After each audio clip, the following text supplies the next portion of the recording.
이 네이버가 부동산과 쇼핑, 동영상 서비스를 운영하는 과정에서 타사 영업을 방해하고 또 자사 상품을 우대했다고 판정하면서 공정거래위원회가 시정 명령과 함께 이 과징금 총합 277억 원을 네이버에 부과했습니다. 적지 않은 파장을 미치고 있고 또 관련해서 생각해 볼 점도 많은데요. 서정근 기자와 함께 이야기 나눠보도록 하겠습니다. 먼저 공정위의 이번 판정 그 내용들 먼저 요약을 해주시죠. 네이버가 부동산 정보 제공업체들과 함께 검증해서 구축한 그 확인 매물, 즉 허위 매물이 아닌 진성 매물로 확인된 매물 정보를 카카오나 다른 경쟁사에 제공해서는 안 된다고 CP들에게 요구한 것이 우월적 지위를 남용한 사업 방해로 판정했고요. 쇼핑의 경우 검색 알고리즘을 조정해서 네이버가 직접 운영하는 오픈마켓, 즉 스마트 스토어 입점사의 상품들이 네이버 쇼핑 카테고리에서 다른 오픈마켓 사업자 상품보다 우선 노출돼서 상품이 더 잘 팔리게 했다고 봤습니다. 스마트 스토어 입점사들은 결제 수단으로 네이버 페이를 씁니다. 네이버 쇼핑을 통해 입점한 업체들이 상품을 판매하면 일부를 네이버에 수수료로 떼주는데요. 네이버 쇼핑에 입점한 스마트 스토어 입점사들이 상품을 팔면 네이버 페이 수수료까지 같이 네이버에 제공합니다. 네이버에 보다 더 이익이 되는 구조죠. 구글이 유사한 사례로 논란을 사서 지난 2017년에 EU로부터 과징금을 무려 3조 원이나 부과당한 전례가 있는데요. 거기 또 같이 동영상 서비스는 검색 알고리즘을 개편해서 검색 결과가 보다 더 상단에 표출될 수 있는 기준점이 바뀌었는데 다른 동영상 사업자들에겐 이 기준점이 바뀐 것을 알리질 않았죠. 이 때문에 네이버 TV를 통해 송출되는 동영상의 노출도가 보다 더 높아지겠다고 공정위가 판정했습니다. 예.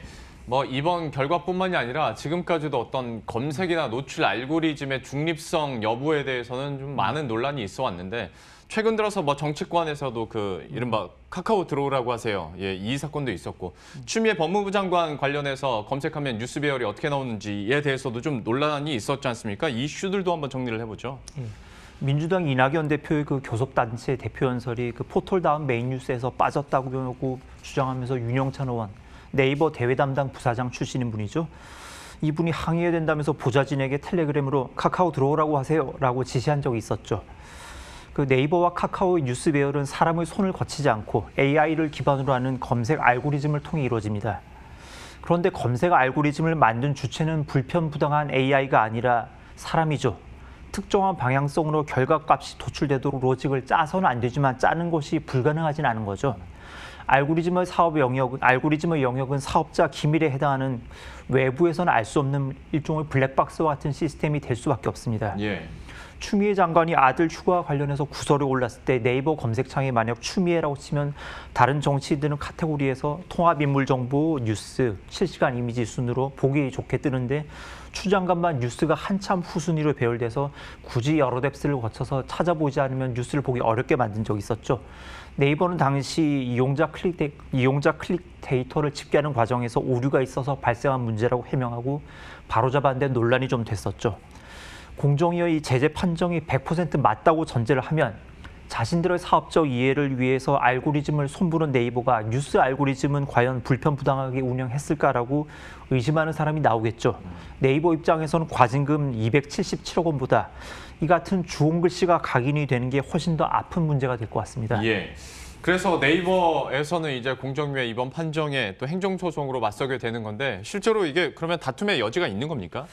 네이버는 공정위가 조사 대상으로 삼았던 7년의 기간 중에 알고리즘을 무려 50회나 개편을 했는데 근데 네이버가 잘못했어라고 짜놓은 프레임에 맞게 그들의 입맛에 맞는 5개의 알고리즘 개편만 골라서 잘못이 있다면서 과징금을 매겼다고 주장하고 있죠.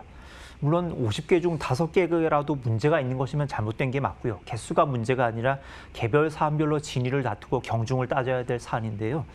우선 네이버가 운영하는 오픈마켓, 스마트 스토어가 론칭해서 네이버 쇼핑에 입점할 때 이베이 등 다른 오픈마켓 사업자 상품의 검색값에 가중치를 낮게 부여해서 노출 순위가 뒤로 밀리게 했다는 혐의를 받고 있습니다. 네이버는 당시 대형 오픈마켓 상품들의 검색 결과가 앞선 검색 페이지를 거의 도배하다시피 독점하고 있어서 다양성 관점에서 개인, 중소상인들이 만든 소음물 상품도 좀 앞페이지에 골라서 섞여서 노출될 수 있게 미세값을 조정했다고 주장하고 있습니다. 예. 구글은 2017년에 구글 쇼핑이 유사하게 논란을 샀을 때 경쟁 오픈마켓의 검색 결과 값을 아예 초기 페이지 기준 4페이지 이후로 완전히 밀어버린 적이 있었죠. 거기에 비하면 네이버는 물론 의도한 것도 아니지만 검색 결과 값이 아주 미세하게 조정된 것이다. 문제가 없다는 입장이고요. 공정위는 네이버가 그 자사 오픈마켓에 적용되는 판매 지수에 가중치를 부여해서 검색 결과 앞선 페이지에 상품이 노출되겠다고 판정했습니다. 자신들과 관계가 돌아 남의 것은 뒤로 밀어버리고 관계가 있는 것들은 앞으로 당겼다. 그런 말이죠.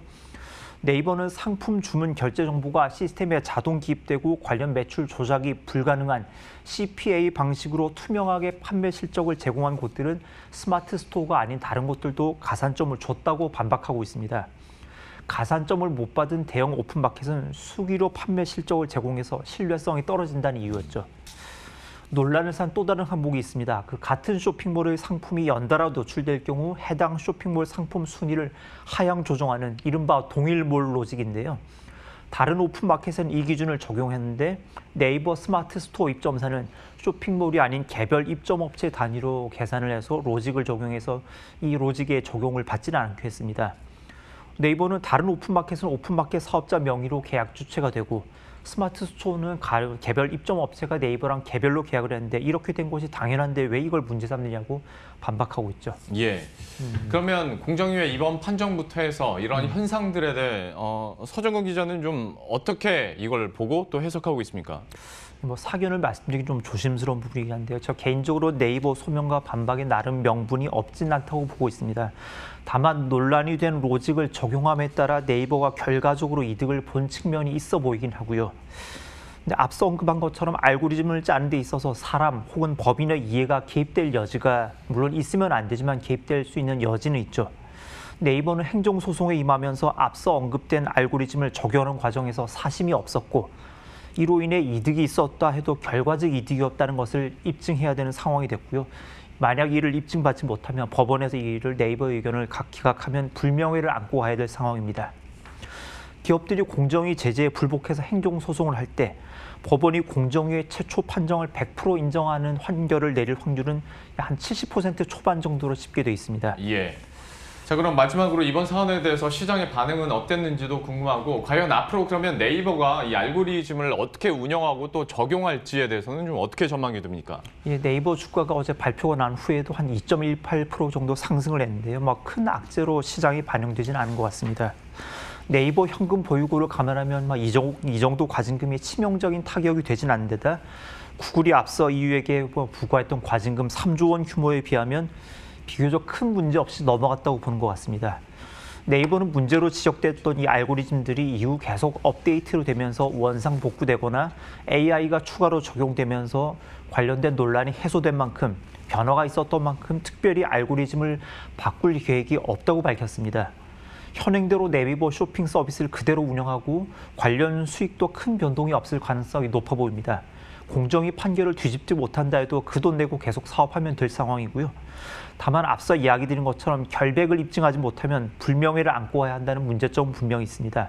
검색 알고리즘이 갖춰야 할 중립성, 이 중립성을 해칠 여지가 있는 사람의 존재, 법인의 이익 등 사람들이 같이 깊이 고민해야 할 화두가 함께 던져진 상황입니다. 예.